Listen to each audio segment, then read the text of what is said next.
Imagine você, meu irmão, minha irmã, que temos na igreja o departamento de finanças. E algum irmão que trabalha neste departamento de finanças acaba subtraindo valores da igreja. O que você faria? Você, obviamente, como ser humano que é, ser social, dirigir-se-ia às instâncias judiciais ou até à polícia para fazer a denúncia e assim levar esta causa para o tribunal. Certo? Certo.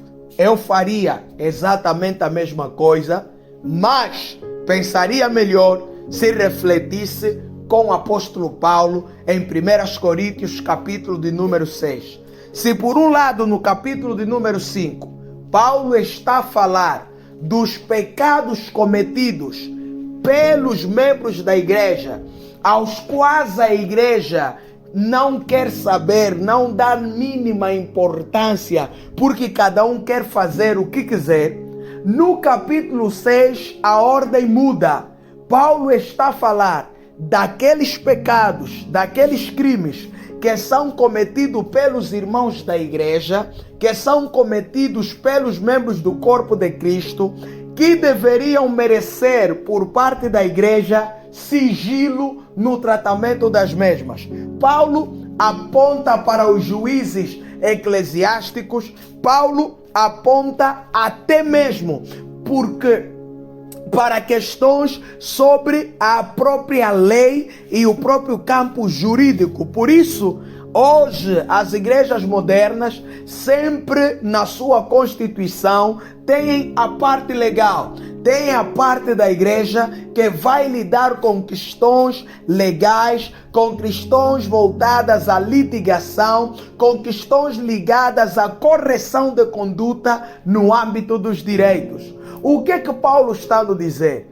Paulo está a nos dizer que, se como igreja temos a missão de pregar a palavra ao mundo para a sua própria transformação, acontece que, se por um lado os membros do corpo de Cristo, da igreja, cometem pecado e ainda assim o mundo toma nota desse pecado e a igreja não faz nada, o mundo vai considerar a igreja fraca. Por outra, quando os crimes cometidos por membros da igreja, membros do corpo de Cristo, vêm ao de cima na visão do mundo, o mundo vai considerar a igreja incompetente, sem força, e vai questionar o amor, a justiça e a reconciliação que a igreja prega, por esta não mostrar capacidade de resolver internamente os seus próprios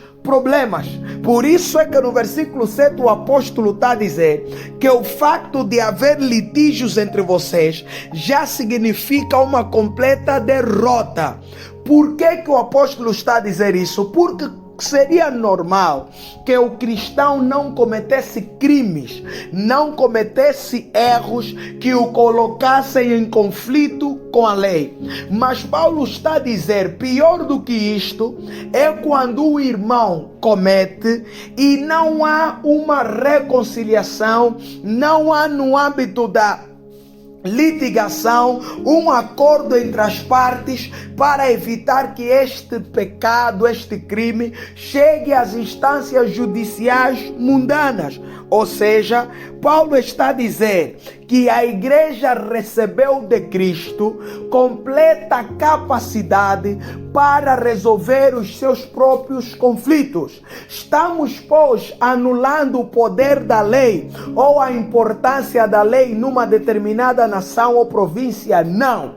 Estamos a dizer que, como Paulo, em primeiras instâncias, o diálogo, a reconciliação, o perdão e a conversa interna na própria igreja podem prevenir que famílias sejam envergonhadas, como vemos por ali, pastores que desviaram fortunas da igreja, mas que na verdade não eram como uma questão de vício, não é? Caiu no azar de fazer a primeira vez, encontrou irmãos intolerantes que o expuseram publicamente e infelizmente a vida desse pastor está acabada. Por isso, Paulo está aqui a apelar para o benefício da dúvida. O irmão falhou, subtraiu, ok, irmão, vai pagar esse valor parcializando até completar, e enquanto fizer isso vai ficar afastado do seu trabalho, vai ficar afastado destes cargos, até provarmos que o irmão está transformado, está mudado. É sobre isso que Paulo está a pregar. Para quê? Se ao passar do tempo este irmão for reincidente, tal como Paulo diz, vamos entregá-lo a Satanás, vamos entregá-lo ao mundo, vai ser julgado, vai cumprir cadeia porque simplesmente não ouviu o apelo da igreja.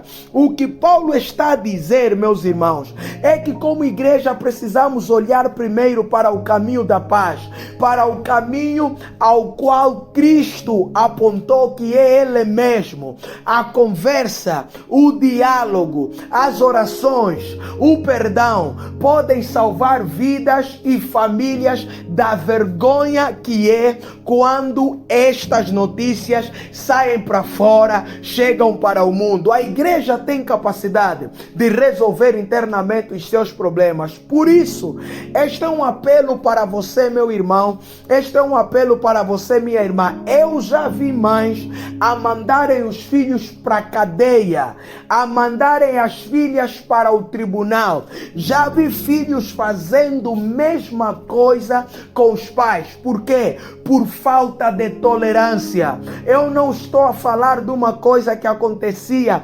recorrentemente. Estou a falar de pessoas que erraram uma, duas vezes e não tiveram o direito à tolerância de outrem e acabaram pagando, claro, por crimes que cometeram, mas amargamente, porque na verdade tinha um arrependimento naquele coração que só precisava de quem fosse misericordioso. E é muito difícil quando levamos uma causa para a justiça de um crente, não é? Porque vai sair no relatório criminal e depois dali o que é que acontece? O nosso irmão, tendo Jesus, estando transformado, o nosso familiar tem dificuldade em encontrar um emprego porque afinal já tem uma ficha criminal. Paulo está a perguntar se é isto realmente que queremos. E eu sei, meu irmão, que não é isso que você quer, não é isso que você quer, minha irmã. Por isso, cabeça fria para resolver os conflitos na igreja, cabeça fria para resolver os conflitos na família. Pense sempre na tolerância e em todas as formas de evitar com que isso se alarme e por causa disso pessoas e famílias sejam acometidas. Se há recorrência, então que se dê ao mundo e se resolva. Mas se é uma primeira experiência, o caminho da tolerância pode provocar uma transformação na vida desta pessoa que agora está no caminho do erro. E olhamos para o versículo 12, uma passagem que muita gente gosta, outras até têm como título no seu WhatsApp: tudo me é lícito, mas nem tudo me convém. Tudo me é lícito, tudo me é permitido, mas eu não deixarei-me ser dominado por nada. Por quê? Porque nós temos a liberdade de escolher o bem ou o mal. Deus nos deu o livre-arbítrio de decidirmos o que fazer com as nossas ações. Tudo nos é lícito, tudo nos é permitido, mas nem tudo nos convém. O apóstolo está a falar de autodomínio. Às vezes existem pessoas, talvez seja você, meu irmão ou minha irmã, que se recusa a cometer determinados pecados, a cometer determinados erros. E quando você assim se posiciona, outras pessoas entendem que você está querendo se colocar como superior a elas. Só que o que essas pessoas não entendem é que não tem nada a ver com superioridade, tem a ver com decisão, tem a ver com saber que há caminhos que se eu entrar, eu não vou conseguir sair, eu vou ficar por lá, porque são coisas até de que gostamos, são coisas que poderão nos trazer benefício, mas nada é bom se nos trazendo benefício, acaba nos afastando da cruz, acaba nos afastando da vontade de Deus. Tudo nos é lícito, cada um pode fazer o que quiser, mas aqueles que se uniram com o Senhor num só espírito fazem não a sua, mas a própria vontade de Deus. Por isso Paulo toca muito na questão da imoralidade sexual. Hoje, tanto na igreja como fora dela, a imoralidade sexual vai ganhando mais corpo a cada dia, mais estrutura a cada dia e até mais facilidade. Por quê? Porque enquanto antes, para a geração que Paulo falava, aquilo teria que acontecer com as duas pessoas presentes, hoje as pessoas podem estar a quilômetros de distância e a imoralidade é praticada. O telefone traz imoralidade, pode facilitar o processo, a televisão pode, o computador pode, as conversas, palavras escritas podem, enfim. Paulo está a dizer que a imoralidade nos cercou por todos os lados e acomete o nosso corpo para ser dado para o pecado. Meus irmãos, todo pecado que o homem comete é fora do corpo, como falar, como mentir ou roubar. Mas a imoralidade é dentro do corpo. Este corpo foi consagrado. Este corpo é templo do Espírito Santo. Por isso é que Satanás tem prazer em nos apertar e incentivar a pecarmos contra o nosso próprio corpo, porque seria destruir o templo do Espírito Santo. Por isso, meu irmão, não há juízo na nossa mensagem, mas há um apelo para a exortação. Se você tem problemas com a masturbação, abandone essas práticas em nome do Senhor Jesus. Se você tem problemas com a pornografia, abandone essas práticas em nome de Jesus. Peça a ajuda dos teus pastores, teus líderes, amigos que entendem sobre estas coisas. Pode escrever também para nós a partir do nosso WhatsApp. Nós vamos ajudar, mas por favor, não se prenda à imoralidade. Respeite teu marido, mulher. Respeite tua mulher ou marido, homem casado, e fuja dessas práticas. As pessoas não sabem, mas sempre que nos ligamos sexualmente com uma pessoa que não nos pertence, nós na verdade nos tornamos mais vazios e mais carentes, porque deixamos de olhar as pessoas como pessoas e começamos a olhar as pessoas numa perspectiva de objeto que nós usamos para satisfazer aquilo que nós temos como necessidade biológica, porque depois que ela acaba, nós nos arrependemos, mas depois queremos outra vez.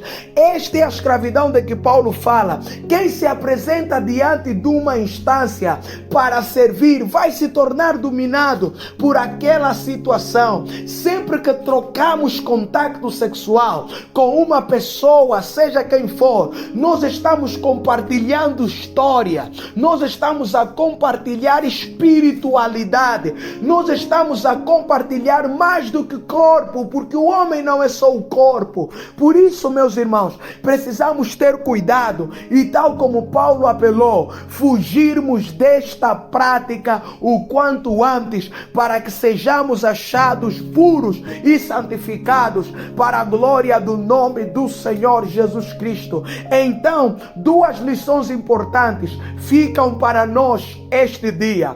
Tolerância quando os nossos familiares, os membros, irmãos lá na igreja em Cristo falharem contra nós. Tolerância na ideia de resolvermos isso pacificamente, sem que necessariamente tenhamos que recorrer a instâncias judiciais. Segundo ponto, o segundo ponto que aqui fica é a respeito da santidade, equilíbrio, autodomínio, sabendo que temos a liberdade de fazer tudo, mas não podemos fazer tudo. tudo, apenas aquilo que convém àqueles que decidiram abraçar a causa da cruz de Jesus Cristo. Deus te abençoe, te guarde, te proteja e te ilumine para viveres a santidade em todos os dias da tua vida, em o nome do Senhor Jesus Cristo.